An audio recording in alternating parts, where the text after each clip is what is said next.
Qorxu zənciri də gəlir çıxarır hara? Panik atak tutmasına. Müasir dindarlar daha aqressivdirlər, daha stresslidirlər. Mən özümü nə hesab edirəmsə, onu itirməkdən qorxacağam.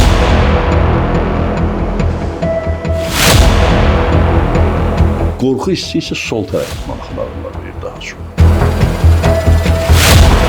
Əqidə təbliğ üzərindən pul, para qazanır, mövqe qazanır. Sən isə olursan onun bir ali. Və stressin infarkt və insultla nə əlaqəsi var? Quran ayələrini ziddi axıdır.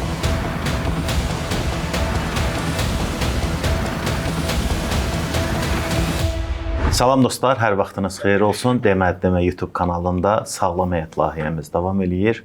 Bugün insanları ən çox maraqlandıran mövzulardan biri olan stressdən danışacağıq.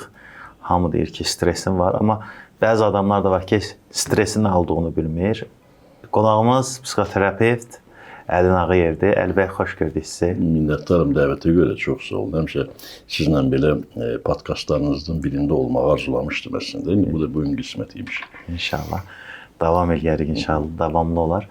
Əli bəy, stres ümumiyyətlə belə deyək də, yəni çox adamın yaşadığı bir şeydir. Xüsusən də bu şəhər yerində yaşayan adamların bəlkə də çoxunda artıq bu xroniki bir vəziyyətə keçib, gündəlik tıxaclar deyəkmi, və yaxud da həyat tərzi və yaxud da kapitalizmdən doğan bu bəhs məsələləri var ki, yəni insanlar istəyirlər daha yaxşı yaşasınlar, daha çox şeyləri əldə eləsinlər, nə bilim. Buna görə çox işləməyə məcbur qalırlar və yaxud da digər məsələlər var. Ümumiyyətlə, adamlar da var ki, ümumiyyətlə əsəbləşməklə stresi aid eləyə bilmirlər. Ümumiyyətlə, stres nədir? Buradan başlayaq ki, bunun kimyəsi nədir? Yəni, bu hansı hormonumuz çoxalanda stresə gətirib çıxarır? Stres sözü çox ümumi sözdür əslində. Yəni, bir mövzu olaraq qoymusunuz, təbii bu cəmaatın eşitdiyi sözdür, çox gözəl pəncərə açırsınız, amma çox ümumi anlayış verən sözdür əslində. Gəlin o böləcəm, anlaşılacaq. Birinci var, bizim psixologiyamıza aid olan stres. Onu deyirlər, psixoemosional stres. Digər var, fiziologiyamıza aid, bədənimizə aid olan stres. O da fizioloji stres. Belə aid eləyək cəmaatımız üçün. Bir də var, psixososial, cəmiyyətdəki ümumi stres deyirlər ona. O da bir ağırlıq şeydir. Bizə daha çox yəqin psixoemosional tərəfi maraqlandırır da stresin. Onun bədənə verdiyi zərər, həyatımıza verdiyi zərər. Onu demək üçün gərək bəli deyək ki, birinci stres yox, distres müzakirə olmalıdır. Stres bədənin normal halıdır. Stres psixologiyanın normal halıdır. Məsələn, hər birimiz qorxanda stresə düşürük. Bu ani olan bir şeydir. Normal bir stres nədir? Bədənin fiziologiyasına, psixologiyasına, qeyri-adi təsirlərə qarşı olan reaksiyasıdır. Məsələn, mən adi rahat yaşayıram, əhval-ruhiyyəm yerində. Birdən bir qorxu keçirirəmsə, onda mənim psixoemosional vəziyyətimdə stres içində olur və fiziologiyamda stresə düşür. Psixoemosional stres odur ki, mən qorxu hissi keçirəndə düşünmə normallığım azalır, itir. Qərar vermə qabiliyyətim azalır, diqqət qabiliyyətim azalır. Amma fizioloji nə olur desək, bədənimizdə adrenalin ifrazı artır, ürək döyünmə hissi artır, bənizimiz avazlayır, əllər tər basır, soyuq tər bədəni ümumiyyətlə basa bilər. Sonra bağırsaq peristaltikası arta bilər, qorxusundan altını batırır deyirlər bəzən hətta. Sonra CD ifrazına meyil arta bilər. Deməli, həm psixologiyamızda bu təsiri var. Psixologiya nə deyir? Hissiyat, bu stres nədir? Fikrimizi azaldır, düşüncə və qərar vermə qabiliyyətimizi, şəxsi iradəmizi azaldır. Bu bədən psixologiya təsiri budur. Fiziologiya təsirini dedim. Ürək döyünmə artacaq və s. Amma maraqlı bir şey əmələ gəlir burada. İndi insan əgər ürək döyünmənin niyə artdığını anlamırsa, adrenalin haqqında məlumat yoxdursa, indi bu dəfə də qorxmuşdur, tutaq ilandan qorxub. Məsələn, ürək döyünmə hiss elədi. Bu dəfə də ürək döyünmənin üzərində qorxu keçir. Gör, mənim ürəyim niyə belə döyüş çırpınır? Yəni, ürəyim ağzıma gəlir. Bu panik atak. İkinci bəli. Qorxu zənciri də gəlir çıxardır hara? Panik atak tutmasına. Bu panik atak tutması olur distres. Nə deməkdir? Normal halda stresə girib çıxma bədənin xüsusiyyətidir. Stresə girib çıxma psixologiyanın xüsusiyyətidir. Qorxu gəlir. Qorxu məcbur edir ki, sən ya özünə qaçasan, ya gizlənəsən, ya döyüşəsən. Ya döyüşəsən. Bunun üçün psixologiya bədəni hazırlanır və sən tədbiri görürsən. Və yaxud da ki, qorxu gəlir, emosional zəkası üstün olan insan bu qorxunu idarə edir, onu enerjiyə çevirir, geri axşam zalda idman edir və yaxud cinsi əlaqə enerjisini çevirərək bunu xərcləyir. Düzdürmü? Bu olub emosional intellekt, yüksək səviyyəli yanaşma. Bu stres və onun gəlib getməyidir. Stres gəlib gedə bilər. Stres normal həyatımızdır. Amma bu stres qısa müddətli və tez-tez və ya bir dəfəlik uzun müddətli təsir edirsə olur distres. Distres nədir? Distres odur ki, bir var qorxu gəlir, sən qorxunu idarə edirsən. Distres odur ki, stresdən ötə deməkdir. Yəni mən stresin öhdəsindən gələ bilmədim deməkdir. Yəni davam eləyir. Distres odur ki, stresin keçdiyi o tərəfə. Bu xəstəlik halı distresdə olur. Panik atak tutmalarıdır, ürək döyünmənin artması və dolayısıyla uzun müddətli perspektivdə təzyiqin qalxmağıdır. Məsələn, mədə-bağırsaq sistemində funksional pozulmalar, qıcıqlanmış bağırsaq sindromudur. Bax, buna gətirib çıxardır uzun müddətli perspektivdə. Deməli, bir var normal stres, onun psixofiziologiyaya təsiri, bədənimizə və ruhumuza təsiri daha doğrusu.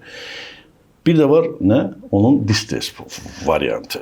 Yəni ağır, keçdi. Bir möhkəmlik gəlir. Bax, fikir verin, dəmir əyirəm, bu dəmir üçün stresdir. Elə bir elastik dəmir demək, elastik bir çubuq fikirləşək, o çubuğu əyirəm. Buraxıram düzəlir. Bu nədir? Stresə girdi, çıxdı. Bir də var, elə əyirəm ki, onun möhkəmliyyəti keçən nə olacaq o? Qırılacaq. Bax, qırılan olur distres. Bəs uzun müddət stressdə olmaq bu stresi gətirib çıxardır. Bəli, hansı belə deyək də fəsadlar yaranar? Belə Selyenin bu barədə nəzəriyyələri var, çox ciddi problemdir əslində. Selye nəzəriyyələri var, sonra müxtəlif başqa alimlərin araşdırmaları da var. Bizim də praktikaya gördüyümüz şeylər var. Uzun müddət qorxu keçirən adam, məsələn, götürək. Nə baş verir? Adam qorxur, düzdürmü? Qorxanda nə olacaq? Adrenalin dedik, qana ifraz olunacaq. Kortizol hormonu. Beyindəki proses odur ki, düşüncə qabiliyyəti itirəcək. Qorxu beynini kaplayır, idarə edir. Bu onun problemidir. Qorxu da artdıqca adrenalin davamlı ifraz olunur. Çünki adrenalin niyə verilib təbiətimizdən, Tanrıdan bizə? Bədənimiz gərginliyə hazır olsun, stresə hazır olsun bədənimiz və qaçmağa və ya döyüşməyə gücümüz olsun. Uzun sözün qısası budur. Və əgər məndə hər gün adrenalin ifraz olunursa, yəni hər gün qorxuramsa və ya uzun müddətli bir dəfəlik qorxuramsa, o qorxu, adrenalin o qədər ifraz olunur ki, adrenalin ifrazını dəstəkləmək üçün bu dəfə kortizollar işə qoşulur. O nədir? Böyrəküstü vəzinin özündən çıxan, beyin maddəsindən çıxan adrenalin kortizol qabıq maddədir. Yəni artıq bədəndə distres başlayır. Nədir distres? Dərin mexanizmlər işə qoşulur ki, bədənə kömək eləsin. Kortizol da qana çıxdı, bədənə su yığılır. Bir var, qorxanda təzyiqim qalxıb düşürdü. Bu dəfə təzyiqim nə olacaq? Heç düşməyəcək. Çünki niyə? Damara su yığılır. Damar divarının təzyiq artır və təzyiq qalxır 150, düşürdü məsələn 120-yə. İndi qalxır 160, 170, 180 və düşmür. Bu olur hipertoniya xəstəliyi, ikinci hipertoniya. Bir misal dedim. Stressdən distresə keçid, qorxu emosiyası üzərində və gəlin mədə-bağırsaq pozulmaları da ola bilər, o qoşulsun. Digərlər. Məsələn, təzyiq xəstəsinə çevrilir insan.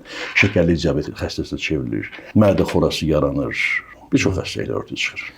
Bəs uzun müddətli stressi necə aradan qaldırmaq olar? Yəni bunun yolları... Uzun müddətli stres nədən yaranır? Qısa müddətlinin ötəsindən gələ bilməyəndə.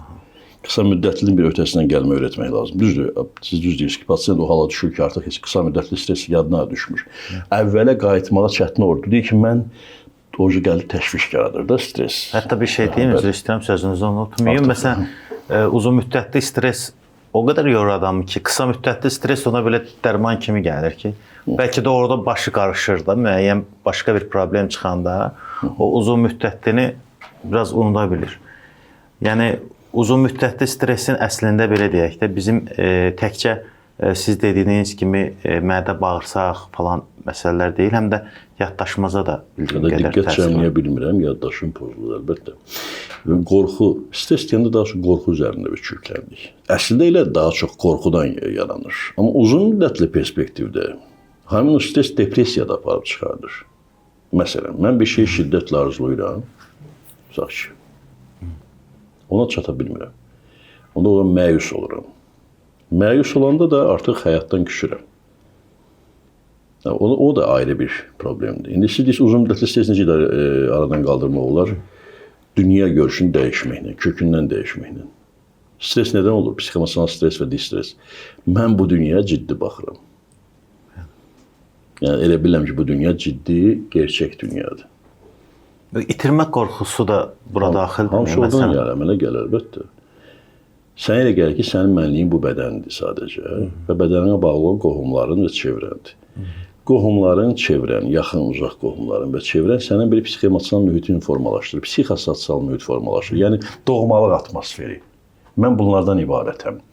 Kiçik çapda bu ailədir, böyük çapda məhəllə və ya kəndimizdir, daha böyük çapda şəhərimizdir, daha böyük çapda ölkəmizdir, daha böyük çap və miqyasda bu olur Avrasiyadır, misal üçün. Və biraz böyüyəndə yer planetidir mənim evim.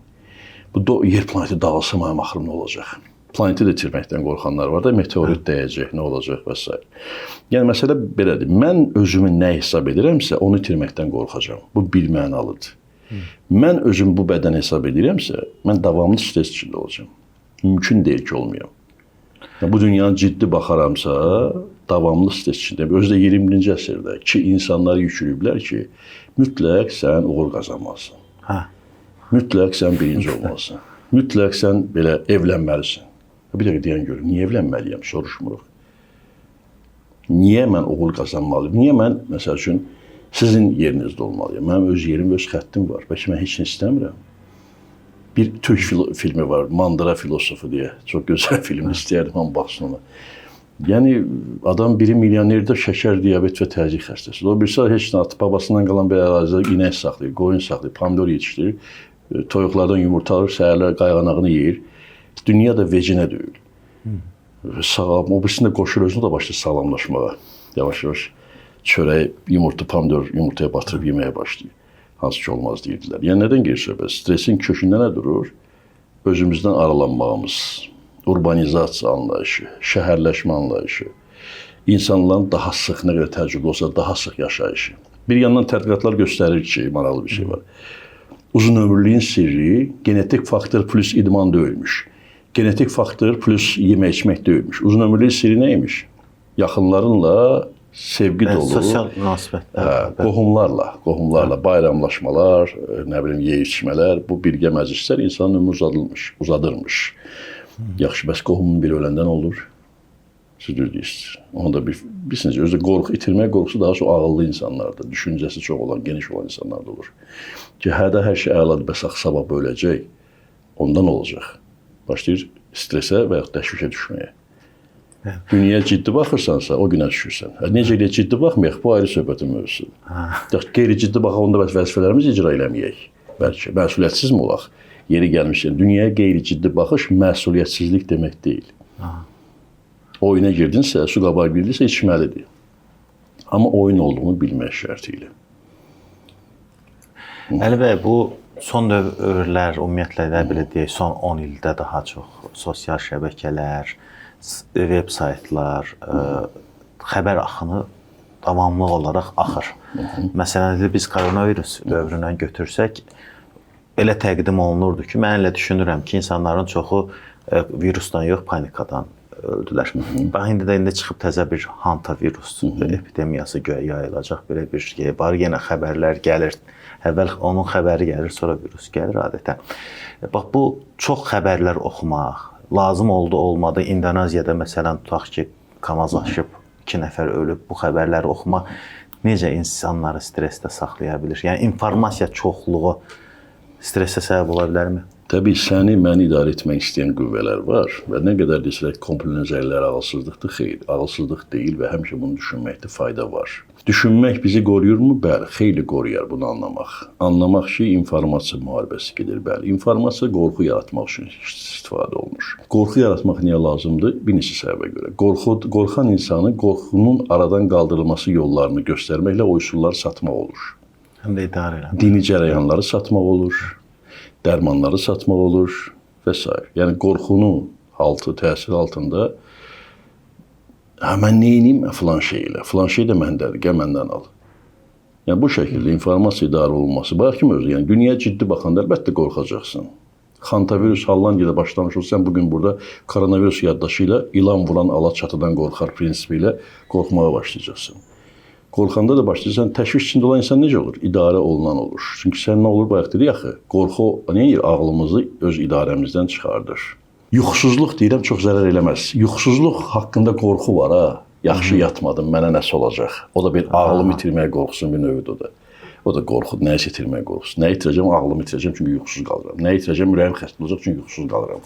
Sağ olsun, bəzi dırnaqarası kardioloqlar bunu gücləndirir. Çıxışlar edirlər. Mənim baxışım belədir, neyrofizioloji olaraq. Yuxu çox vacib şey təbii. Amma yoxlar olub ki, 100 neçə il yaşayıblar və yuxu da cəmi 4 saat yatıblar. O da baş üstə yatırlarmış. Mənim siz tibbin əleyhinə danışırsınız. Xeyr, qətiyyən. Bu yuxu ilə bağlı ümumiyyətlə yuxu ilə bağlı belə deyir, sutkalıq fərdi norma var. O norma asılıdır yuxu fazaları. 8 saat yatmalısan. Xeyr, o populyar informasiyalardır, professional yanaşma deyil. Çox maraqlıdır. Yəni. Bəli, elə professional deyil də. Sən xüsusi ədəbiyyatlar oxumursan, sən ümumi populyar məlumat. Mən məsələn özümdən götürürəm 9 saat yatmasam TikToka normal ola bilmir. O sənin bəli fərdi ehtiyaclarındır. Bir də yuxuya keçmənin bir vərdişi var da. Yuxunun məsələn mühiti, otaq temperaturu olmalı 20-25 arası, 25-dən yuxarı olsa qətiyyən narahat yatacaqsan. Axşam yeməkdən 3 saat əvvəl, bunlar elmi məlumatlar. Axşam yeməkdən 3 saat yarım ən gec sonra yatmalısan. 7 və 3 saat yarım keçməmiş yatdınsa, səhərəcən narahat yatacaqsan. Müxtəlif şeylər, məsələn, təşviş içində olan insan narahat yatacaq. Bunlar ayrı bir faktorlardır. Amma sən rahat arxayın ayağını başını uzadıb yatırsansa, yeməyi də hələ bir 4 saatda bundan qabaq yemisən, təzə yeməmisənsə, bol-bol su içməmisənsə yuxudan qabaq rahat yatacaqsan. Heç yuxuda ayılmayacaqsan o gecə. Uzanıb səhər ayılacaqsan və bu da sənin sağlamlığına da müsbət təsir edəcək, əgər belə yanaşma varsa. Qaldı ki, TikTok, Instagram, sosial şəbəkə əleyhinə olmaq, o da bir növ axmaqlıqdır.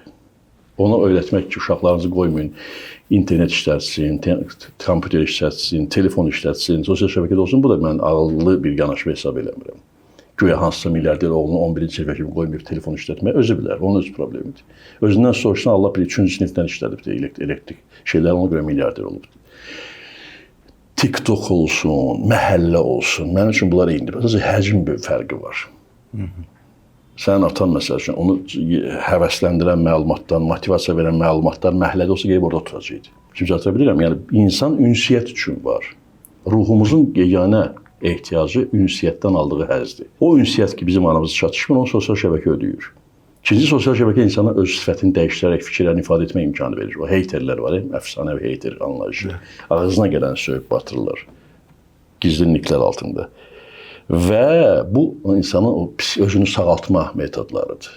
Nifrət elədiyi obyekt deyil, problem onun özündədir.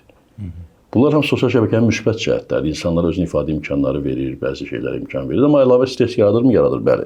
O da yenə bizim yanaşmamızdan asılıdır. Sən baxır sosial şəbəkəni nə üçün istifadə edirsən? Stres faktoru olmaq üçün istəyirəm, mənim daxilim rahat olan da dünya dağılsın, var ya, heç nə səni narahat eləməyəcək. Bəs stres niyə görə bizdə məsələn müəyyən ağrılar da yaradır? Məsələn, beldə, boyunda, nə bilim belə... Psixomotor stres bayaq dedik ki, somatik tərəfləri var. Deməli, bayaq dedim axı, psixoloji durumumuz var. Məsələn, insan nədir? İnsan deyir, biopsixososial varlıqdır. Biologiyanın, fizioloji bədənimiz var. Ortada psixologiyamız var, yəni düşüncəmiz. Düşüncə, hisslər və davranış daha doğrusu. Və bir də var sosial mühit. Bizim bədən sağlamlığımızda, insanlarla oturub durmağımızda asıl nədən? Düşüncə tərzimiz, psixologiyamızdan asılıdır. Beləliklə, indi fikir ver. Qorxu keçirən insanın beyni, çox sadə deyəcəm, impulslarla əzəllərə bombalayır. Onda əzəllər nə olur? Yığılır. Yığılan əzələr bir müddət yığılı qalacaqsa, nə olur? Miyozit, ağrı əmələ gəlir. Boyun ağrısı, baş ağrısı. Maraqlı bir, düzdür, hələ tam elmi təsdiqini tapmasa da mənim müşahidəmdir və müşahidəni dəfələrcə mən sübut eləmişəm, təbliğ eləmişəm. Yəqin ki, buna elmi iş lazımdır ayrıca. Psixoemosional faktora görə əzələ ağrısında fərqlənir. Məsələn, sağaxı insan qəzəb hissini boğursa, onun boynunun sağ tərəfi, çiyninin sağ tərəfi ağrıya bilər. Qorxu hissi isə sol tərəfdə maraqlı ağrılar verir daha çox. Sol tərəfdə ağrıyır.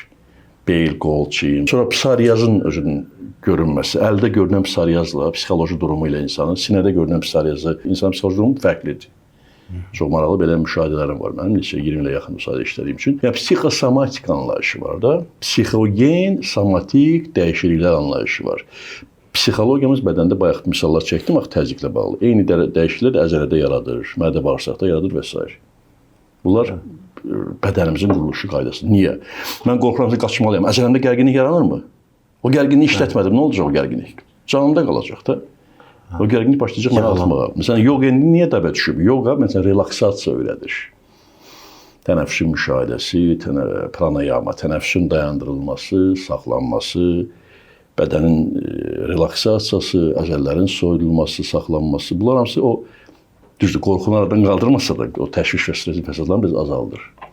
İndi ona görə dəbə düşüb yoga adı altında relaksasiya hərəkətləri satılırlar. Pilates adı altında bunlar satılır. Niyə bu baş verir? Bizim bədənimiz hərəkətə başlayanda beynimiz sakitləşir. Beynimiz hərəkət edəndə bədənimiz sakitləşir. Tərpənə bilmir. Çünki onlar bir-birinə həm zid, həm də kömək edirlər. Məsələn, Sovet dövründə var idi ki, yayındırıcı terapiya deyirlər. Gəzintiyə çıx, o hələ psixoterapiya inkişaf eləməmişdi. İdman elə, velosiped sür, təmiz havada gəz və s. Bunlar səni depressiyadan və təşvişdən çıxarda bilər, azalda bilər. Əslində burada bir həqiqət var. Çin təbabətinə görə Çinlərdə düşüncə və fəlsəfə daha çox Allahsız düşüncə fəlsəfədir. Daha çox buddizmdən çıxan qollara söykənir. Sonra özlərinin Çin fəlsəfəsinə söykənir. Amma çox maraqlı şeylər vardır, müşahidələr var. Onların da 5000 illik Çin təbabəti anlayışı var. Taicitsuan deyilən anlayış var. Tibet də o. Tibet yox, Çin, məhz Çin. Taicitsuan. Tibetdə də təbii Tibet onun ana mərkəzi, düz deyirsən. Həmin Taicitsuan, Qigong gimnastika nə edir? Hərəkətləri bədənlə etdikcə zehnin sakitləşir. Zehin sakitləşdikcə bədən daha da sakitləşir. Belə bir üsulla hətta xroniki xəstəliklərdən müalicə olma imkanı var. Çünki hələ tam tədqiqat olmasa da məlumdur ki, qan dövranı əzəllərin içindən keçir. Və gərilmiş əzəllər enerji axınını, qan axınının qarşısını, limf axınının qarşısını alır. Limfa durğunluğu da ayrıca xəstəliklərin yaranmasına səbəb olur. Demək, bunlar hələ tədqiqat olunmuyor, tədqiqat olunmalıdır. Çin təbabəti nə edir? İynəni batırır həmin gərgin hissələrə, gərginliyi reflektor olaraq götürür, deyir enerji başlayır daxmağa. Enerji daxan nədir? Limfadır, qandır, sinir sistemin keçiriciliyi də artır. Nə olacaq orqan? Orqan başlayacaq sakitləşməyə. Amma yenə də bəlamız düzəlməyib, baxın, dünya görüşümüz dəyişməyib. 10 seans iynə batır, burax pasiyenti, gedəcək, yenə qorxu keçirib, yenə həmin vəziyyətə düşəcək. Məsələ budur, dünya görüşümüz. Mən ona görə mental yoga təlimləri keçirəm ki, düşüncən dəyişəsə, bu dünya dəyişə bilsə, bu dünyaya baxış bucağın dəyişilsə və beyində bu avtomatlaşdırılsa ki, sən bu bədən yox, əbədi ruhi varlığın var. Dini yox ha, dindən getmir söhbət, yogadan gedir söhbət, düşüncədən gedir söhbət, mentallığın dəyişməsindən. Sən bədən yox, əbədi müşahidəçisən. Bunu mən sübut edeyim, təqdim edirəm. İnsan bunun üzərində fikrini və beyni köklüyür və bunun xüsusi məşqləri var. 3 ay, 6 ay, 2 il ərzində nəticələri var. İnsanlar təşvişdən çıxırlar və rahatlamağa başlayırlar. Dünya dağılır, dağılsın da mən və Allah var. Mən və ali şəxsiyyət var. Bəli. Cəmaləddin Rumidən bəri, məsələn də tutaq ki, daha çox onun əsərlərindən biz oxumuşuq və yaxud da dinlə bağlı, istir xristianlıq, yahudilik, müsəlmanlıq dinlərində həmişə bu din, Allaha inam, o biri dünyaya inam, stresin azaldılmasına bir yönəlik idi. Amma müasir dindarlar daha aqressivdirlər, daha stresslidirlər. Bunun səbəbi nədir? Bəlkə dinə qarşı aqressiya çox da ondandır. Baxın, maraqlıdır. Bugün din özü də bir çox ölkələrdə sosial-siyasi alətə çevrilib, siyasi alətə çevrilib hətta. Yəni, mən şahmat taxtasını qururamsa, mən deyən, yəni güclü imkanlarım olan biriyəmsə, şahmat taxtasında fiqurların sayı az olanı mənim oyun daha rahat olur. Fiqurların sayı olmaq üçün də, müəyyən sayı olmaq üçün də, məsələn, filan dini təşkilat və cərəyana insanları yığmalıyam onun altına. Ateizm cərəyanı onun altına insan. Və bu fiqurları düzəldirəm. Onların bir var, bir rəhbərlə işləyəsən, menecmentdə də bu. Bir də var 100 düşüncə ilə işləyəsən. 100 düşüncə ilə işləmək mənə sərf eləmir. Mən o 100 düşüncəni yığıram sənin əqidəvin altında, bayrağın altında, Mövlana Cəlaləddin Ruminin altında. Halbuki o vaxt ki Mövlana, bugün təbliğ olan Mövlana eyni adamdır ki, bu ayrı söhbətdə. Yığıram onun altına. Artıq mən bir şəxsə pul buraxsam, idarə eləsəm, o kütləni idarə etmiş olacam. O kütlə nə bilir ki, sən mənə əlaqə edəsən? Bilmirlər. Çünki səni mən yuxarı başa çıxartmışam. Və bu şəkildə şahmat taxtası qurulubsa, müxtəlif əqidələr, mən filan yerdə oxumuşam, mən filan əqidə sahibiyəm, bunlar hamısı bir-birini toqquşdurulacaq. Çünki toqquşdurulanda irqi seçkilik, milli seçkilik, dini seçkilik, əqidə seçkiliyi, biri ateistdir, biri teistdir və s. Bu mübarizələrdə, məsələn, TikTokda bir nəfər var, ateizm təbliğ edir. Baxırsan ki, məqsəd ateizm təbliğdən çox TikToka izləyici yığmaq və sonra yarışlara girir. Ən az ondan görürsən ki, sənin məqsədin əqidə təbliğ, yarışlara niyə girirsən? Mən şəxslər üzərində qurmuram, ümumi deyirəm. Yarışlara niyə girirsən, sən əgər məqsədin xalis əqidə təbliğidirsə? Məsələ budur da, yəni insan, o bir kiçik misalda, insanlar əqidə təbliğ üzərindən pul, para qazanır, mövqe qazanır. Sən isə olursan onun bir aləti. Niyə? Çünki sən təşviş içindəsən, dünya görüşün yanlışdır. Sən ya dinə girməlisən ki, inanc üzərində rahatlayasan və ateizmə girəsən ki, onsuz da yox olacam da. Nə qədər ki, sağsan, keyf elə deyə bir məşhur bizim ifacımız olub da, ruhu şad olsun. Yəni, bu yanlış təbliğat. Məsələn, ən müasir və dəbdə olan bugün müğənniciklər var, dünyada populyar ifaçılar var. Ariana Grande'dan tut, Doja Cat'ə qədər. Fərqi yoxdur. Gənc qızların, xanımların qulaq asdığı. Təbliğ etdikləri şey nədir? Gedək içki çək, cinsi əlaqə ilə məşğul olaq, yataq, duraq, kef eləyək, sənin orqanın belə, gəl mənim üzr istəyirəm belə elə. Bunlar nə yaradır? Deməli, qorxudan başqa da cinsi şəhvətin artırılması üzərində də idarəçilik var. Dindarlar da bu mənada bu tərəfdən qəzəblənirlər də. Dindarlar da ayrı bir sistemə tabe etdirilirlər. Sən dindarsansa ya şiə olmalısan, ya sünni olmalısan, ya falan şey olmalısan. Qıraqda ola bilməzsən, ya Qurançı olmalısan. Bir cərəyanda çıxıb indi. Ona görə məsələ nədir? Məsələdir ki, sənin bir ömrün var, bir həyatın var. Ağlını idarəyə vermədən rahat yaşamaq istəyirsənsə, məsələn, bir düzgün əqidə formatı beyində obyektiv fikir formalaşdırmalısan. Fikir verir, heç bir ağıllı alim dünyanın gəldişinə qarışmır. Nə aqressiv ateizm mövqüdən çıxış eləmir, nə də ki, aqressiv teizm mövqüdən. Bir Albert Einstein öz işinlə məşğul olub. Allahla bağlı sual verəndə qeyri-müəyyən cavab verib qaçıb aradan çıxıb. Deyik, mənə aiddir mövzular. Biz təlimdə nə çalışırıq? Mən təlimdə çalışıram çatdırmaq ki, sən nə hansı yolda olsan, bu içində bunun rahatlığı saxlamalısan ki, sən onsuz da əbədi varlıqsan. Sadəcə ali şəxsi, ruhunun sahibini tapacaqsan, tanıyacaqsan və o şəkildə rahat yaşayacaqsan. Qılafından asılı olmayaraq içində Allahı tanıyacaqsan. Allah deyirlər də ərəblər, dində ona. Mən Allah fərqli ad qoyuram təbii, öz başa düşdüyüm kimi. Nədən gedir söhbət? Bir cərəyan, bir sekta, bir düşüncə məktəbi yaratmaqdan getmir söhbət. İnsanlara düşünmə şansı verməkdən gedir söhbət. Və təşvişin, stresin qarşısına almanın bir dənə yolu var. Düşüncəvi dəyişəcəksən və o düşüncəni beynivə yazacaqsan. Mən ən çoxu sakitləşdirən o panik atak keçirmişdim. Mən də bu yaxınlara qədər var idi. Mən də yavaş-yavaş düzəlmişim. O bizim atalar sözümüz var, deyir, qorxunun əcələ faydası yoxdur da. Yəni onsuz da bu olacaqsa olacaq, sən... Aydın, amma bir şey də var, sən əcələ yox olmaq üçün baxırsan axı. Yox, əcələ mən yox olmaq üçün baxmıram, mən ateist deyim. İnanclı adamsan. Bəli. Aydın oldu, o da gözəl. İnanc, tədqiqatlar var, belə xalis inanc var, hansı dini cərəyən olmanı asıl olmayaraq. Allaha ki, sən dua eləyənlər insanlar var, bir ərəbcə, latınca yox, yunanca yox, öz doğma el dilində, ürəyində, ruhunda, xəyalında dua edənlər ki var, Allahdan nəsə istəyir, Allaha varlığını istəyir, təsdiq edir. Onların şəkərli diabet xəstələri var, üzərində tədqiqat aparıblar. Xəstəliyin idarə olunma imkanları daha asan olur, ömürləri daha uzun olur, daha pozitiv yaşayırlar. Ona görə bəli, düz deyirsən, inancın bizim düşüncəmizə yüksək təsir var. Yoxsa hava deyir ki, İngiltərə yüksək çevrələrində, psixiatriya çevrələrində və psixoterapiyada transpersonal psixoterapiyaya ciddi baxılır.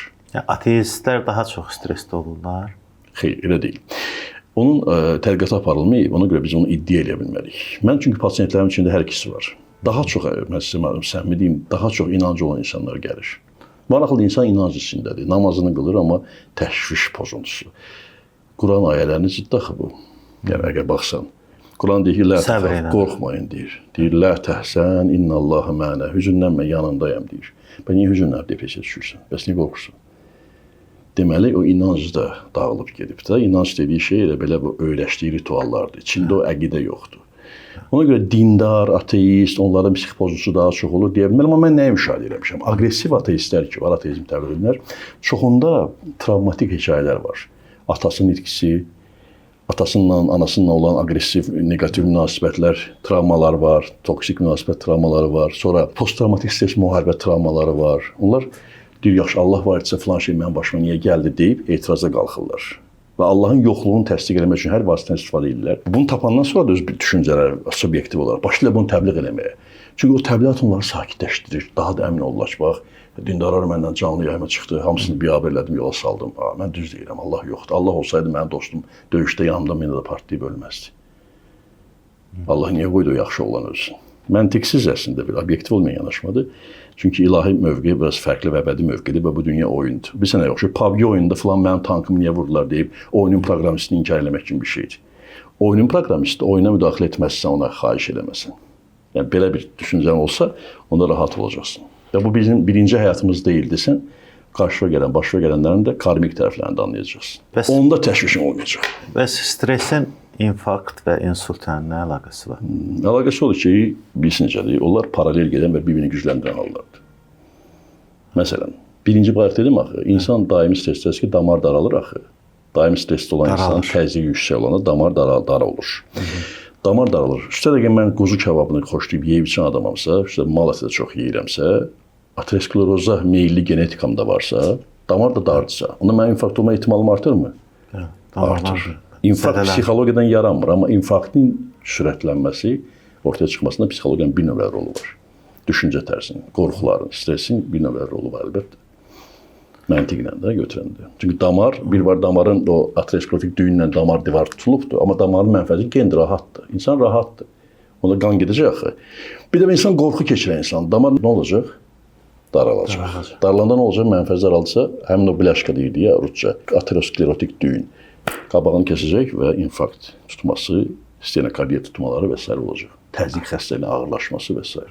Tamaşaçılarımız deyəcəklər ki, ancaq problemdən danışırıq. Bəs bu problemi aradan qaldırmaq üçün, yəni sizin yanınıza diqqətli tamaşaçılar onu deməyəcək. Mən bayaqdan danışıram o barədə ki, düşüncəmiz dəyişməli. Tamam, onu dediniz, amma necə dəyişdirək o düşüncəni və yaxud da... O bizim çörəyimizdir, o da bizim çörəyimiz. Psixoterapiya ilə dəyişdiririk. Təbii psixologiyamızda maraqlı bir şey var da, psixologiyamız 3 hissədən ibarətdir.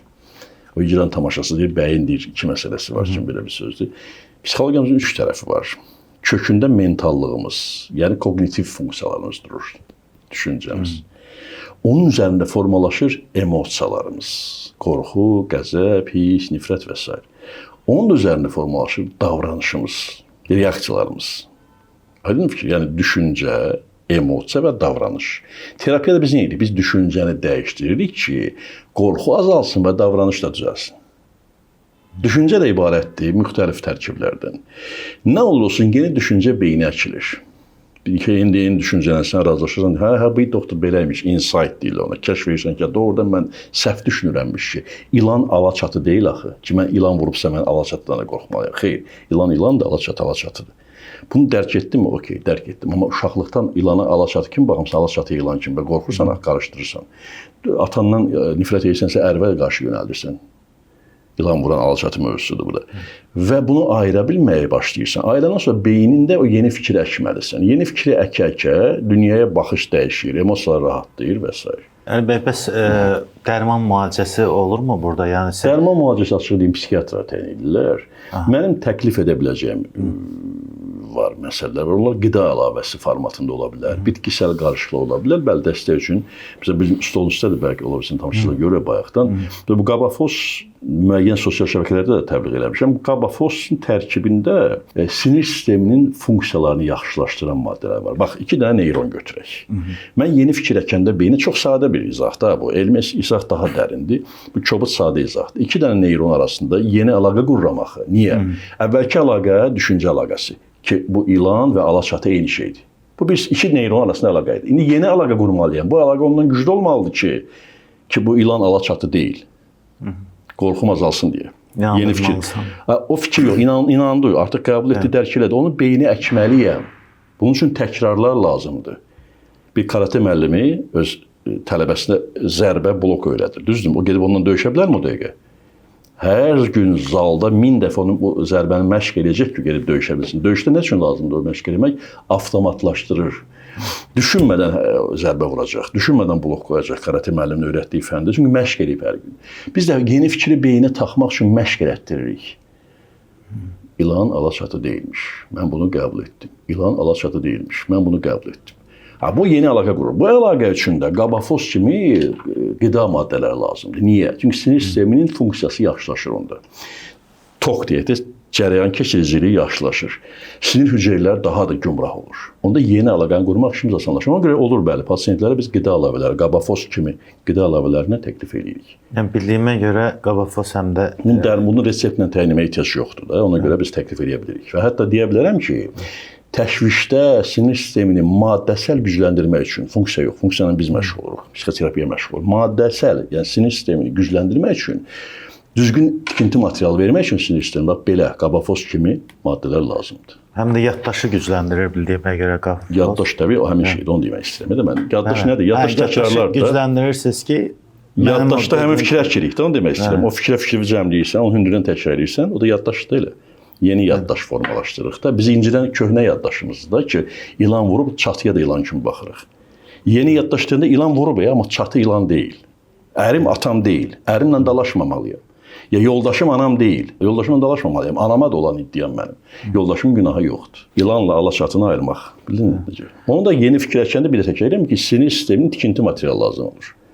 Yeni fikirləşəndə onda dəstək olur bizə Qabafos. Bir də maqnezium daha çox yazılır stres vaxtlarında. Ola bilər, maqnezium, mikroelement tərkibi ilə zəngin olmalıdır. Tək Qabafos deyil təbii. Misal üçün dedik. Mikroelement tərkibləri var, sakitləşdirici bitki tərkibləri var ki, zərərsiz, yəni asıllıq yaratmayan maddələr çoxdur. Amma ağır hallarda psixiatrik təyinat lazımdır. Onda psixiatrlar bizə dəstək olurlar təbii ki. Demək istədiyiniz başqa nəsə var, yoxsa yekunlaşdıraq yavaş-yavaş? Demək istədiyim odur ki, səndə bir gərginlik halı görürəm. Məndə panik atak var. Gərginlik halı görürəm, sən bilirsən necə. Davamlı olaraq niyə gücün tükənir? Ona görə ki, davamlı olaraq içindəki qorxunu bastırıb idarə etməyə çalışan bir mövqeyim var. Misal olaraq sənə deyirəm. Və bu hər kəs özündə gərginlik hiss edən izləyicimizə aid. Yəni son olaraq onu demək istəyirəm ki, düşüncəni dəyişdikcə rahatlaya bilərsən. Bu şansın var. Düşünmə ki, ancaq dərmanlarla. Geri gəlmişik, Qabafos dərman deyil, mən dərmanlardan danışıram. Düşünmə ki, dərmanlarla sən relaksasiya əldə edəcəksən. Düşüncə tərzin düzəlməsə, o ilanı alaçatıdan ayırmasan, real olan qorxular yox, sürreal qorxular ömrünü zəhərləyəcək. Və sən bəli, psixikanda düşüncə istiqamətin güclü olduğu üçün onu əzə bilirsən. Amma təsəvvürlə bir şeyi daim suyun altında basarsan, hava şarı var, fikirləş. Onu daim suyun altında basanda adamda güc gedərmi? Adam gücü O bir dəfəlik ələ eləmək. Yox, gücü qalmır. Həmişə onu nə etməli? İynə batıb partladırsan, qutardı da, suya basıb gizlətməyə ehtiyac qalmır. O suya basıb belə özünü saxlamaq həmişə gərginlik yaradır. Yəni stresin qorxularımızın üzərinə getməliyik. Xeyr, öz başına gedə bilməzsiniz. O halda gedə bilərsiniz ki, qorxunun mahiyyəti haqqında xəbəriniz olsun. O vaxtda öz başına gedə bilərsiniz. İki cür variant var da. Qorxu sənin təfəkkürünü idarə edir, bu birinci variant. Onda mütləq terapiya lazım. İkinci variant korreksiya, üstünə getmək. Qorxu səni idarə etmir, amma qorxu sənin həyatını korlayır. Həyatını korlayırsa qorxunun mahiyyətini, hardan gəldiyini başa düşməyə çalışmalısın. Tək də başa düşməyəndə təbii mütəxəssislərə ehtiyac yaranır. Belə dostlar, ümid edirəm ki, stresin artıq nə olduğunu bildiniz, necə baş açmalı olduğunuzu da bildiniz.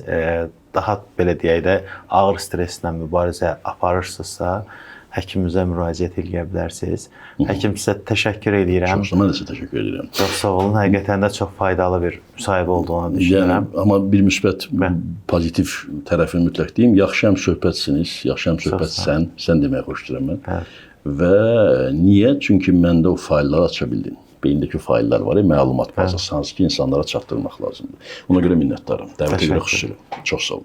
Belə dostlar, daha bir müsahibəmizin sonuna gəldik. Videomuzu bəyənməyi, paylaşmağı və suallarınız varsa şərhə yazmağı unutmayın.